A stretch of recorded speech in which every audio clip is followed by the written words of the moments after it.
আপনাদের অনেকের থেকেই কিন্তু প্রশ্ন এসেছে যে অনেক স্টকে স্পেশালি পিএসইউ স্টকে অনেক উঁচু দামে কিনে ফেঁসে গেছি, তো সঞ্জয় কি করব এই বলে কিন্তু প্রচুর প্রশ্ন এসেছে। এবং আমি আমার আগের দিনের ভিডিওর নিচে বলেছিলাম যে কমেন্ট করে জানাবেন। আপনাদের এত কমেন্ট পাবো আমি আশা করিনি, কিন্তু সবাই দেখুন ভেল নেওয়া আছে এত টাকায়, বিইএল নেওয়া আছে এত টাকায়, একটু ফেঁসে আছি।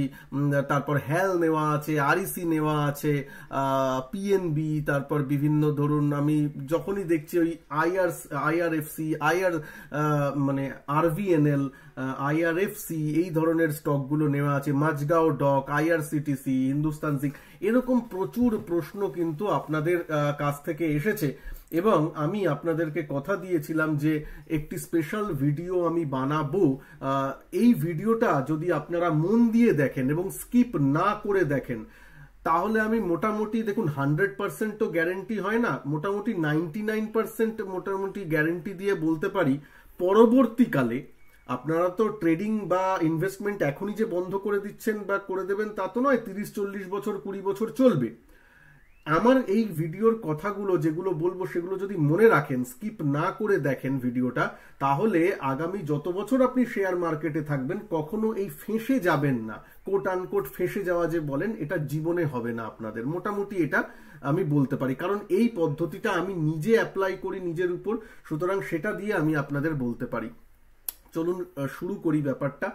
প্রথমেই যে স্টক নিয়ে আলোচনা করব, যা লেভেল নিয়ে আলোচনা করব, কোনো রকম রেকমেন্ডেশন বা অ্যাডভাইস হিসাবে ভাববেন না। আমি কোনো অ্যাডভাইস বা ফিনান্সিয়াল রেকমেন্ডেশনও দিচ্ছি না, জাস্ট নিজেদের অ্যানালিসিস পারপাসে আমি হলে কি করতাম জানাচ্ছি, তারপর নিজে বুঝে শুনে আপনার নিজের টাকা সেই হিসাবে ডিসিশন নেবেন।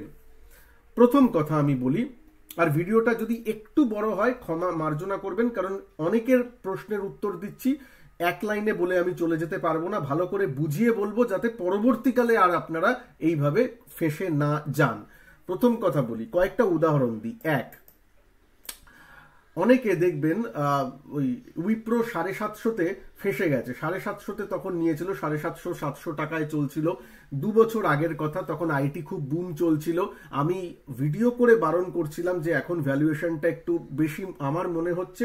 তার নিচে এরকম ট্রোলিং এসেছিল আমার হিন্দি চ্যানেলে, স্পেশালি এসেছিল, অনেকে বলেছিল আইটি তো ভবিষ্যৎ, আইটি নিয়ে চোখ বুঝে নেওয়া যেতে পারে। তারাই এখন মেসেজ করছে আমি 700 টাকায় কিনে উইপ্রোতে ফেঁসে আছি স্যার, কি করব। তো ভ্যালুয়েশনের একটা ব্যাপার থাকে, কয়েকটা জিনিসের কয়েকটা ব্যাপার থাকে।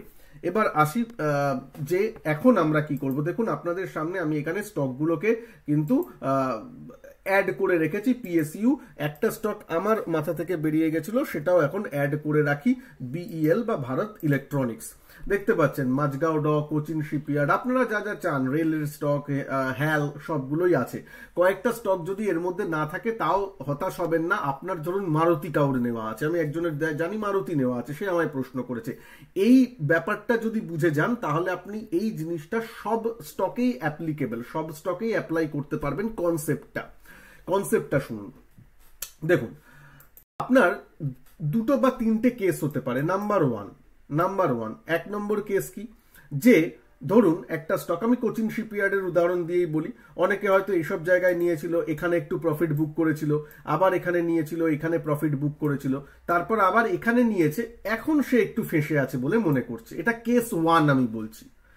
তাহলে এই দুটো ক্ষেত্রে এ আর বি, এই দুবার সে অলরেডি প্রফিট বুক করে নিয়েছে স্টকটা থেকে, এ আর বি দুটো।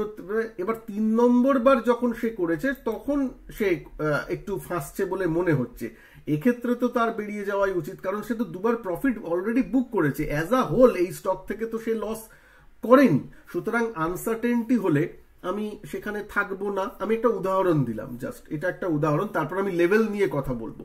যারা এরকম এই কেস ওয়ান পর্যায়ে আছেন, যে একটা স্টকে অনেকবার ট্রেড করেছেন এবং তার থেকে ভালো রকম মুনাফা এসেছে, যখন এইবার ঢুকেছেন এইবার আর মুনাফা করতে পারছেন না, সে ঠিক আছে, প্রত্যেকবার লাভ নিয়ে যে বেরোবেন তা তো নয়।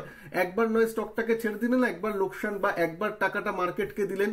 আগের বার প্রত্যেকবার 2000-5000 করে কামিয়েছেন, একবার নয় 2000 টাকা মার্কেটকে দিলেন, কোনো অসুবিধা নেই, সেটা দেখা যেতে পারে। ঠিক আছে, কেস ওয়ান নিয়ে অতটা ঝামেলার ব্যাপার নেই। ঠিক আছে, কেস টু, সেটা কেস টু কি? কেস টু হচ্ছে যারা ওই নেব করে নিয়ে ফেলেছেন, নিয়ে ফেলেছেন, যে টিভি দেখে বা ইউটিউব দেখে বা যে কোনো দেখে, না বুঝে অনেক সময়ও নিয়ে ফেলা যায়। যতই টেকনিক্যাল অ্যানালিসিস আমি বলি না কেন, অনেক সময় টেকনিক্যাল অ্যানালিসিস মাথায় থাকে না, নিয়ে ফেলেছেন। এখন ভাবছেন যে কি করব, বা সুইং ট্রেডিং এর জন্য নিয়েছিলেন, নিজেদের সুইং ট্রেডিং বলে মনে করছেন, কিন্তু স্টপ লস হিটও হয়েছে, হিট করাননি, মানে মনে ছিল স্টপ লস কিন্তু হিট করায়নি। এবার কি করব, এবার তো ফেসে গেছি, এবার কি করব? ঠিক আছে, টিটাগড়ের উদাহরণ দিয়ে বলি, বা আমি আরো অনেক স্টকের উদাহরণ দিয়েই বলবো। কি বলতে চাইছি মন দিয়ে লক্ষ্য করুন। আমি আপনাদের চ্যানেলে এসে প্রচুরবার বলেছিলাম, এই চ্যানেলেই, যে আমি বাজেটের দুদিন আগে কিন্তু আমার সুইং ট্রেডিং পোর্টফোলিও জিরো করে দিয়েছিলাম। এটা বারবার বলেছি, তারপরেও অনেকবার ভিডিও করে কিন্তু আমি বলেছি। কেন করেছি তার কারণগুলোও বলছিলাম, যে মার্কেট নিফটি দেখলে মনে হবে সবসময় উপরে আছে, লাইফ হাইতে গিয়ে বন্ধ হচ্ছে, কিন্তু ভেতরে ভেতরে এইসব স্টকগুলো যেগুলো বুল মার্কেটের রাজা ছিল, তারা কিন্তু নতুন লাইফ হাই করেনি। মার্কেট লাইফ হাই করছে, আর এই বুল মার্কেটের রাজা কে ছিল? কোচিন শিপইয়ার্ড, মাঝগাঁও ডক, হ্যাল, এরা কিন্তু নতুন হাই করেনি। তার মানে কি? তার মানে বোঝার চেষ্টা করুন, কোথাও না কোথাও ব্যাটনটা, এই যে বুল মার্কেটের ব্যাটন, বুল মার্কেটই চলছে, কিন্তু তার আন্ডারলাইন স্টকগুলো যেন বা ব্যাটনগুলো যেন এক হাত থেকে অন্য হাতে হস্তান্তরিত হয়ে যাচ্ছে। এটা মনে রাখবেন, এটা কিন্তু হতে পারে। আন্ডারলাইন স্টক চেঞ্জ হয়ে যেতে পারে। বুল মার্কেটেই আছে, কিন্তু আগের যে বুল মার্কেটের যে স্টকগুলো ছিল সেগুলো বেরিয়ে গিয়ে নতুন সেট অফ বুল মার্কেটের স্টক হয়তো আসতে চলেছে বা আসছে। ঠিক আছে, সেটা কিন্তু হতে পারে, এইটা দিকে মাথায় রাখুন। ওকে, সেটাই এখন হচ্ছে। তো প্রথম কথা হচ্ছে এই ব্যাপারটা মাথায় রাখুন, তাহলে কোনোবার আর ফাঁসবেন না যে সাইকেল এরকম চেঞ্জ হয়। ওকে, মার্কেটের সাইকেল ঠিক থাকে, আন্ডারলাইন স্টকের সাইকেল চেঞ্জ হয়, বা আন্ডারলাইন যেগুলো মার্কেটকে ওঠাচ্ছিল সেগুলো আর ওঠায় না। প্লিজ কমেন্ট করে জানাবেন, যে এই পয়েন্টটা নতুন মনে হলে প্লিজ কমেন্ট করে জানাবেন। আচ্ছা, এইবার কি সঞ্জয়, অনেকে হয়তো ধৈর্য হারিয়ে ফেলবেন, বলবেন সঞ্জয় ঠিক আছে আমার স্টকে আসো এবং বলো যে আমার কি হয়। তাহলে ওতেই পড়ে থাকবেন, আবার 5 মাস বাদে 3 মাস বাদে অন্য কোনো একটা স্টকে সেই ফেসে যাবেন। ঠিক আছে, আমি পুরো কনসেপ্টটা বলছি যাতে নিজে থেকেই নিজের ডিসিশনগুলো নিতে পারেন, আর কোনোদিন ফাঁসবেন না। মন দিয়ে শুনুন, আর যদি ধৈর্য না থাকে চলে যেতে পারেন। শুনুন, দ্বিতীয় কথা দেখুন, বাজেটের পর থেকে মার্কেটের একটা কিন্তু সাইকেলের মধ্যে এরকম চেঞ্জ আমি লক্ষ্য করেছিলাম, আপনাদেরকেও অনেকবার বলেছিলাম যে আমিও নিজে রাখছি না। তারপর আমি কিন্তু একটা দুটো স্টকে যে সুইং ট্রেড করি, মাঝগাঁও ডকে আমি সুইং ট্রেড করি স্টুডেন্টদের সাথে, শুধুমাত্র দুটো, একটা মাঝগাঁও ডক আর একটা এই ওএফএস এসেছিল যার, তার সেটা আমি বলবো, আগে এটা শুনে নিন।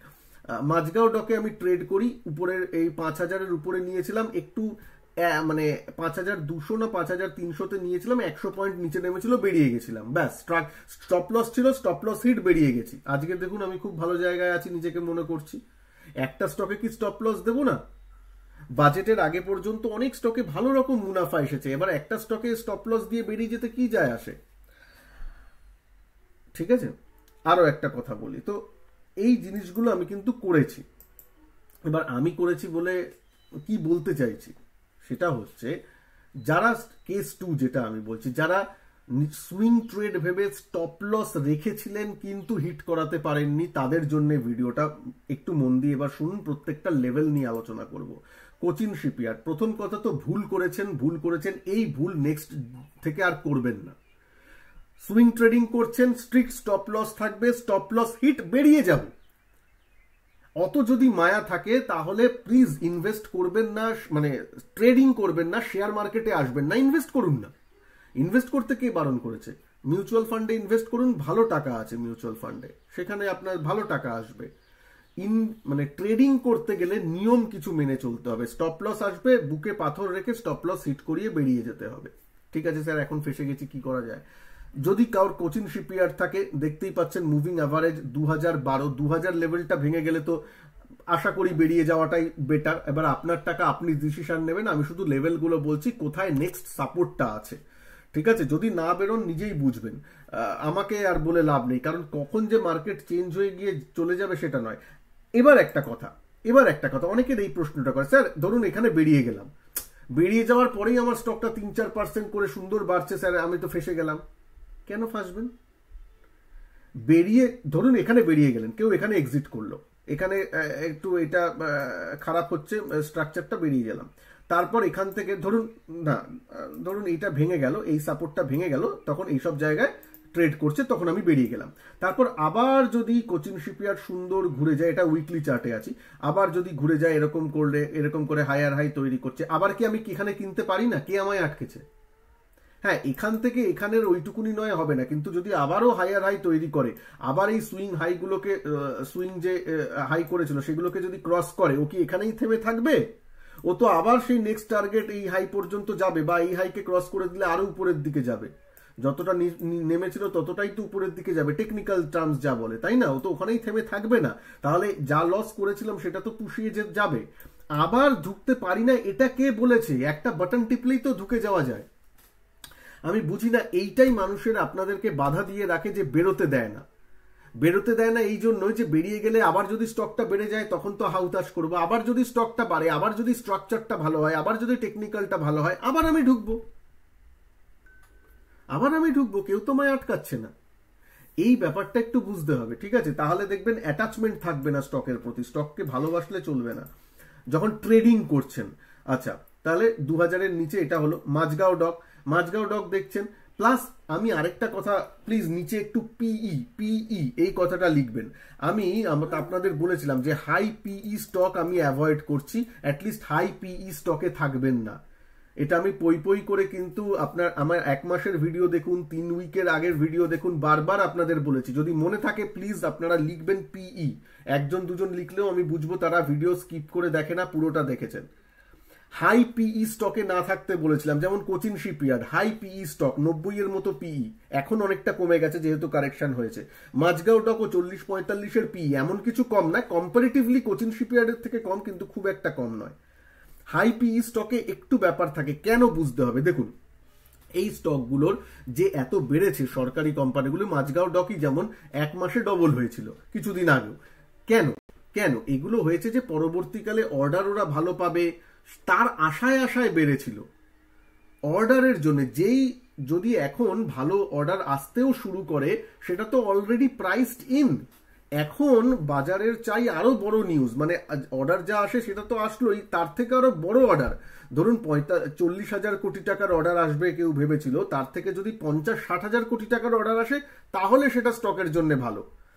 আবার সেটার যদি অর্ডার এলো কিন্তু 40,000 কোটি, আমি জাস্ট একটা ফিগার বলছি, 40,000 কোটি না এসে 30,000 কোটি আসে, তাহলে ওই স্টকই দেখবেন কারেক্ট করে গেছে। আপনি ভাববেন এই কি, একটা ভালো অর্ডার পেলো আর স্টক 2% মাইনাস হয়ে গেল।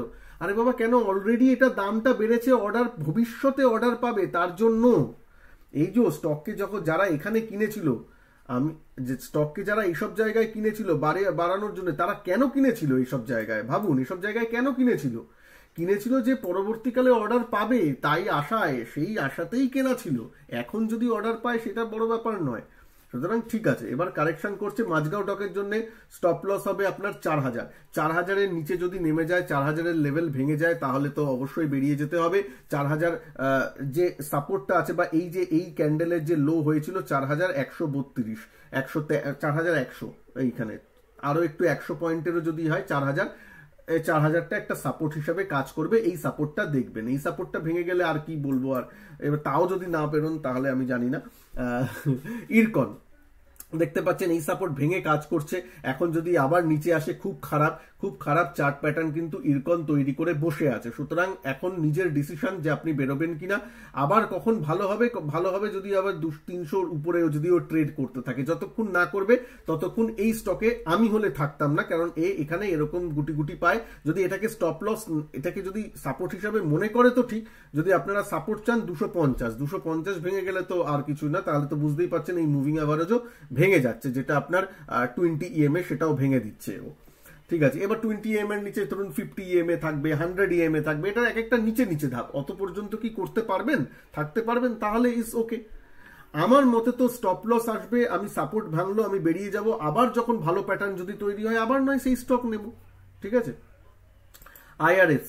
আইআরএফসি স্টকটা দেখি, সেই এখন স্টপ লস থাকবে ধরুন 175, 172 যদি ভেঙে যায় তাহলে সাপোর্ট কিন্তু ভেঙে যাবে। রেলওয়ে বিকাশ নিগম, ঠিক আছে, এটা তাও একটু ধরে আছে আরভিএনএল 550 লেভেলটা, মানে 530 থেকে 550 এই লেভেলটা একটু ক্রিটিক্যাল। এই লেভেলটা যতক্ষণ হোল্ড করছে ইটস ওকে। এটাও যদি ভেঙে যায়, মানে এই সুইং লোটা এইটা যদি ভেঙে যায় তাহলে একটু খারাপ। সেটা 500তে আছে, তাই জন্য 500টা মানে ওই 550 ভেঙে গেলে এই মুভিং অ্যাভারেজটা ভাঙবে, তখন অ্যালার্ট হবো। আর 500টা ভেঙে গেলে তো ঠিক আছে, বেরিয়ে যাওয়াই উচিত, কারণ স্টকটা নিচ থেকে অনেকটা বেড়েছে। দেখুন এইসব জায়গায় 160, এইসব জায়গা থেকে 500 হয়েছে, তারপর তো সেই কারেকশন দিতেই পারে। এবার আপনি বলবেন কারেকশন আমি দেখতে রাজি নই, সেটা বললে তো হবে না, নাহলে স্টপ লস হিট করে বেরিয়ে যাবো, পরে আবার ভালো হলে ঢুকবো, তাই না? ব্যাপারটা তো এইভাবে ভাবতে হবে। আচ্ছা, টিটাগড় রেলওয়ে সিস্টেম আবার বলছে, আচ্ছা এবার বলতে পারে সঞ্জয় এর মধ্যে কি বিজনেসটা খারাপ হয়ে গেছে? যদি আমায় জিজ্ঞেস করেন পার্সোনালি, বিজনেস খারাপ হয়নি। মাঝগাঁও ডকেরও বিজনেস খারাপ হয়নি, রেলওয়ের যে স্টকগুলো দেখছেন তারও বিজনেস খারাপ হয়নি। আমি শুধু ট্রেডিং পারপাসে বলছি, যারা ট্রেডিং এর জন্য নিয়ে রেখেছেন, হ্যাঁ সেটা। আর যারা ইনভেস্টমেন্টের জন্য নিয়ে রেখেছেন তারও তো একটা দামের ব্যাপার হয়, যা যদি ওই কম দামের সবসময় নিচে যাচ্ছে ওটা যদি দেখতে না পারেন, তাহলে আমি বলবো একটু বেরিয়ে যাওয়াটা বেটার। তবে যদি ধরুন কাউর টোটাল পোর্টফোলিওর 2% মাঝগাঁও ডক নেওয়া আছে, বা 2%-এর মতো টিটাগড় রেলওয়ে নেওয়া আছে, ফান্ডামেন্টাল দেখে নিয়েছেন, তাহলে তো বেরিয়ে যাওয়ার কোনো মানে হয় না, কারণ টোটাল পোর্টফোলিওর মাত্র 2 থেকে 5% আপনার অ্যালোকেশন আছে বা এক্সপোজার আছে, তাহলে তো আলাদা। কিন্তু আমি অনেককেই জানি যারা টোটাল পোর্টফোলিওটাই তৈরি করেছেন 4টে স্টক নিয়ে, 4টেই সরকারি স্টক। এরকম যারা করেছেন, আমি বারবার এসে বলেছিলাম, তখন অ্যালোকেশন যাদের ভুল হয়েছে, পজিশন সাইজ যাদের ভুল হয়েছে, তাদের কিন্তু বেরিয়ে যাওয়া উচিত। এটা আজকে নয়, বাজেটের সময় থেকে আমি বলছি, তখন দাম অনেক উঁচুতেই ছিল। টিটাগড় রেলওয়ে এখন আমার স্টপ লস ছিল 1760 টাকায়, যারা আমার স্টুডেন্ট তারা জানো। যাই হোক, সেটা তো হয়ে গেছে, এখন মনে হচ্ছে ভালো, তবে আবার এখন ওঠার চেষ্টা করছে। ঠিক আছে, দেখা যায় 1335 টাকায় একটু স্টপ লস থাকবে। 1300 টাকা ভেঙে গেলে কিন্তু একটু পজিশন মানে জিনিসটা খারাপ হবে। ভেল বা ভারত হেভি ইলেকট্রিক্যালস গুটি গুটি পায়ে চলছে, কনসোলিডেট করছে, ঠিক আছে। স্টপ লস থাকবে 280 যদি ভেঙে যায়, এই লোটা যদি ভেঙে দেয় তাহলে কিন্তু খারাপ। 280 এটা মাথায় রাখবেন। এবার দেখুন, স্টপ লস হিট করে আপনি বেরোবেন না থাকবেন, সেটা সম্পূর্ণ আপনার ডিসিশন। আমি কোনো রকম বাই সেল হোল্ড রেকমেন্ডেশন দিচ্ছি না, শুধুমাত্র চার্টে কোথায় মানে সাপোর্ট গুলো আছে সেগুলো নিয়ে আলোচনা করছি। হিন্দুস্তান অ্যারোনটিক্স অনেক সপ্তাহ ধরে একটু সাইডওয়েজ আছে, বিজনেস যে খারাপ হয়ে গেছে তা নয়, কিন্তু অর্ডার পাবে বলেই তো বেড়েছিল, সেটাই হচ্ছে। এখন অর্ডারগুলো আসতে শুরু করেছে, সুতরাং ওটা তো হবেই জানা ছিল, তাই জন্যই সাইডওয়েজ চলছে। তাই জন্য এখন স্টপ লস কিন্তু 4488, মানে 4500 যদি ভেঙে যায় তাহলে কিন্তু স্ট্রাকচারটা খারাপ হয়ে যাবে, এটা মাথায় রাখবেন। 4500, আর এগুলো সবই ক্লোজিং বেসিসে বলছি। হার্ডকো বা হুডকো যাই বলেন না কেন, সেটাও দেখুন উপরে। আমি মনে করুন আমি 280 টাকায় নিয়েছিলাম, আপনাদের সাথে শেয়ারও করেছিলাম, আমার স্টুডেন্টরা তো জানেই, আমি ইউটিউবেও শেয়ার করেছিলাম। আমি 280 টাকায় নিয়েছিলাম, 321 ওইসব সময় বেরিয়ে গেছি। যখনই গেল উপরে, তারপর বললাম যে 200 আমার কেনা দামে অ্যাটলিস্ট স্টপ লস থাকবে, মানে লস হতে দেবো না। বেরিয়ে গেছে, এখন আমার কাছে হার্ডকো নেই। আমি কেন সুইং ট্রেডিং এর জন্য নিয়েছিলাম, নট ফর ইনভেস্টমেন্ট। ঠিক আছে, এটা বুঝতে হবে। আচ্ছা, সুইং ট্রেডিং এর জন্য যারা নিয়েছেন, স্টপ লস কোথায় হবে? স্টপ লস এখন 265, 265 এ থাকবে। 265 যদি ভেঙে যায় তাহলে দেখতেই পাচ্ছেন এই জিনিসগুলো ভেঙে যাবে, তাহলে একটু উইকনেস কিন্তু চলে আসবে। 265 উইকলি চার্টে, আবার বলছি বারবার, উইকলি চার্টে আমি দেখছি, সুতরাং একটু বড় টাইম ফ্রেমে আমি আপনাদেরকে বলছি।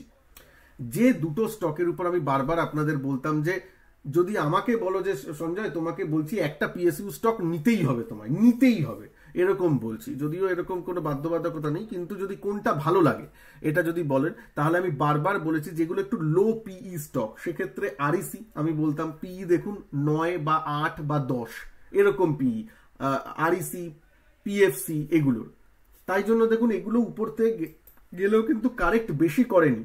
646 হয়েছিল, এখন দেখুন আজকে 617, এমন কিছু বেশি কারেক্ট করেনি, লাইফ হাইতেই আছে, এইখানে কেউ ফেসে তেমন যায়নি।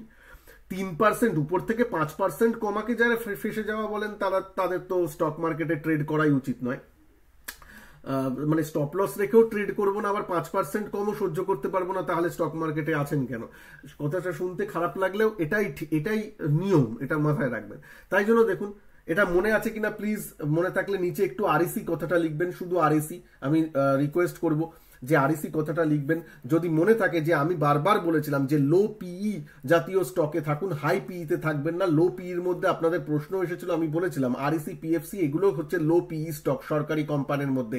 সিঙ্গেল ডিজিটে পিই আছে 9, 10 এরকম। তাহলে তাতে কি হবে, আপনার রিস্কটা একটু কম। যে সরকারি যেমন কোচিন শিপইয়ার্ড পিই হচ্ছে 80, 90, ও যখন হাইতে চলছিল পিই ছিল 80, 90-এ, সেটা ভালো না 9 পিই আমার কাছে অনেক সেফটি দেবে। আমার যদি সরকারি কোম্পানিতেই থাকতে হয়, আমার তো এই নয় যে আমি কোচিন শিপইয়ার্ডকে বেশি ভালোবাসি আর আরইসিকে বেশি ভালোবাসি না। সরকারি কোম্পানি চুজ করলে আমি একটু এই জাতীয় চুজ করবো যেখানে একটু পিইটা কম আছে। বলেছিলাম কিনা বলুন? আজকে বুঝতে পারছেন কেন, পরে হলেও সত্যি মনে হয় ওই না। তো ঠিক আছে, তার জন্য চ্যানেলে একটু থাকতে হবে, চ্যানেলকে সাবস্ক্রাইব করে, আরো আলোচনা করব, চ্যানেলকে সাবস্ক্রাইব করে বেল আইকনকে প্রেস করে দেবেন যাতে কোনো নতুন এর উপর আপডেট দিলে তার নোটিফিকেশন আপনার কাছে চলে আসে। আর ভিডিওটাকে প্লিজ একটু লাইক করে দেবেন, আপনাদের মতো অনেকে যারা ফেঁসে আছে তার কাছে এই ভিডিওটা পৌঁছে যাবে তাহলে। আচ্ছা, তো চলুন, আরইসি একদম ঠিক আছে, কোনো অসুবিধা নেই। আরইসি যদি থাকে কারোর কাছে, আমার তো মনে হয় অসুবিধা নেই। পিএফসিও সেম স্ট্রাকচার, দেখছেন নিচে এসেছে, এখান থেকেই বাউন্স করেছে, এই জন্য দেখুন এখান থেকে বাউন্স করেছে। তাই জন্য এইসব মুভিং অ্যাভারেজ যদি ভেঙে যায়, যেগুলো অন্যান্য স্টকে আমি বললাম, তাহলে কিন্তু একটু টেকনিক্যালি একটু খারাপ, এইটুকুনি বলতে পারি। বিইএল সেও দেখছেন এই মুভিং অ্যাভারেজের উপরেও আছে, একটু নিচে নিচে যাচ্ছে। যদি এইটা ভেঙে যায়, মানে 280 ভেঙে যায় যদি, তাহলে একটু খারাপ, না হলে ঠিক আছে। বিইএল ভারত ইলেকট্রনিক্স এটা ইন্ডেক্সেও সামিল হচ্ছে, সুতরাং সব ঠিক আছে, খারাপ নয়, কোম্পানিগুলো খারাপ নয়। কিন্তু ওই যে লেভেলগুলো বললাম একটু মাথায় রাখবেন, একটু লো পিই জাতীয় স্টকগুলোতে থাকার চেষ্টা করবেন। আর বড় যেগুলোতে আছেন সেগুলোতে আমি যে লেভেলগুলো বললাম একটু মাথায় রাখবেন, তারপর নিজে অ্যানালিসিস করবেন, করে ডিসিশন নেবেন। যারা সুইং ট্রেডিং এর জন্য নিয়েছেন, আবার বলছি, ধরুন এবার সুইং ট্রেডিং এর জন্য নিয়েছেন কিন্তু হয়ে গেছেন ইনভেস্টার, যেহেতু লসে চলছেন, ওরকম যদি হন প্লিজ হাত জোর করে বলছি ওরকম হবেন না, ইনভেস্টার হয়ে যাবেন না, তাহলে বেরিয়ে যান। পরে অনেক শেয়ার মার্কেট পড়ে আছে 20-30 বছরের জন্য, অনেক স্টক আছে যেগুলোতে ইনভেস্টমেন্ট করে 3-4 গুণ হয়, মাল্টিব্যাগার রিটার্ন দেয়, ইভেন মিউচুয়াল ফান্ডও দেয়। ঠিক আছে, লাইফে 20 বছর, নেক্সট 20 বছরে কি একটা মাল্টিব্যাগার আপনি পাবেন না? খুঁজে নিশ্চয়ই পাবেন। মানে তার জন্য আপনার কোনো ইউটিউবারেরও সাহায্য নিতে হবে না, আমারও সাহায্য নিতে হবে না, নিজেই স্টক মার্কেটে থাকলে পাবেন। কিন্তু সেটা পাবেন বলে আজকের দিনে কেন নিজের টাকাটা লস করছেন? মানে ডিসিপ্লিন না মেনে, মানে স্টপ লস রাখছি না, তাই জন্য এদিকে ট্রেড করছি, ইনভেস্টমেন্ট করছি, এদিকে ব্যবসা জানি না। আজকে একজন প্রশ্ন করছিল যে কেফিনটেকের ব্যবসাটা কি। এবার সে প্রশ্ন করছে, ঠিক আছে, যদি নিয়ে নেওয়ার পরেই প্রশ্নটা করতে তাহলে তো খারাপ, তাই না? এই ব্যাপারটা ইনভেস্টমেন্ট যদি সে করে, এই জন্য বলছি ইনভেস্টমেন্ট করলে তার ব্যবসাটা বুঝতে হবে, ব্যবসার উপর কনফিডেন্স রাখতে হবে। তাহলে আর ওটা বলবেন না যে স্যার সরকারি স্টকে আমার তো হ্যাল নিয়েছি স্যার, 10 বছরের আমার নাজারিয়া, কি করব?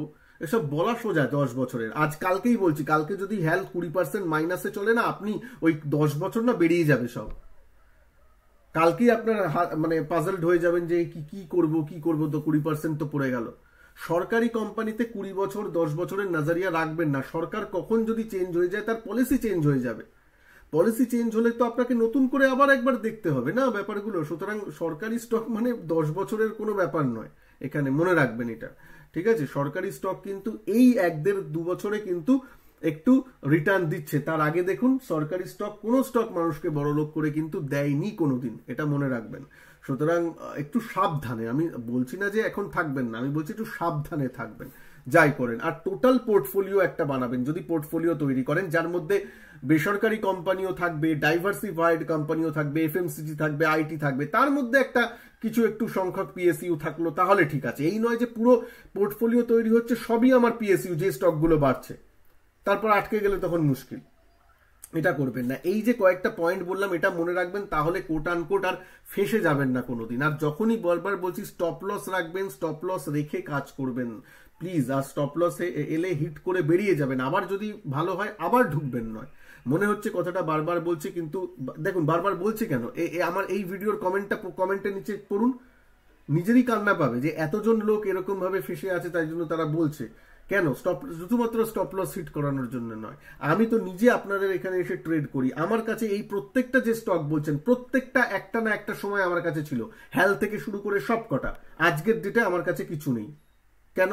ঠিক সময় বেরিয়ে এসেছি। আপনাদেরও আমি বারবার ভিডিও করে বলেছিলাম যে আমি শেষ করেছি, বাজেটের দুদিন আগে আমি শেষ করে দিয়েছি আমার সুইং ট্রেডিং পজিশন। তারপর দুটো সুইং ট্রেডিং করেও ছিলাম আমি, একটা কি বলে মাঝগাঁও ডকে স্টপ লস হিট হয়েছে, আর একটা হিন্দুস্তান জিঙ্ক, সেখানে আমার 3-4% প্রফিটে আমি বেরিয়ে গেছি, ব্যাস দ্যাটস ইট।